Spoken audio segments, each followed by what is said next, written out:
সকালবেলা সবাই ব্রেকফাস্ট হয়ে গেছে। এখন সবাই একটা খেলাধুলার মুডে রয়েছে।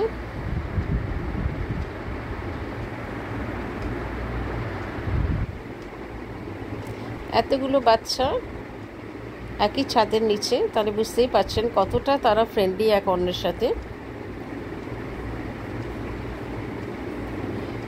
আমরা প্রপার স্ক্রিনিংয়ের পরেই কিন্তু বেবিজ নিই, যাতে কোনোভাবে কোনো অ্যাগ্রেসিভ বেবি যে ডগ ফ্রেন্ডলি নয়, যে অন্য ডগকে পছন্দ করে না, সেরকম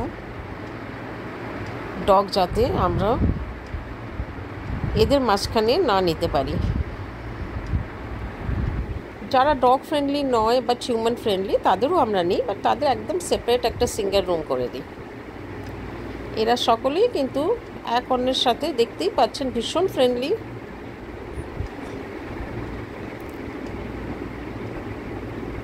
এই ভিডিওটা স্পেশালি তাদের জন্যে যাদের প্রশ্ন থাকে যে এতগুলো ডগস একসাথে আপনারা কি করে রাখেন, মানে এরা কি নিজেদের মধ্যে মারপিট করে না?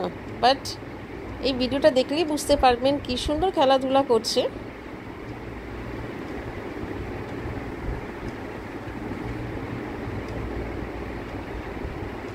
একটা ক্রেশে কি করে বেবিসরা থাকে, এই ভিডিওটা একটা পারফেক্ট এক্সাম্পল।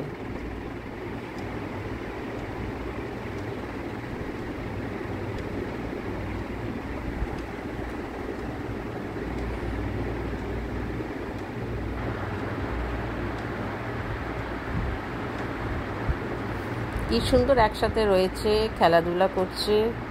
এরা জানে কতটা, কখন খেলতে হয়, কখন একটু রেস্ট নিতে হয়। দে আর ভেরি ওয়েল ডিসিপ্লিনড। এটা ঠাকুর এদের মধ্যে দিয়েই পাঠিয়েছে এই পৃথিবীতে।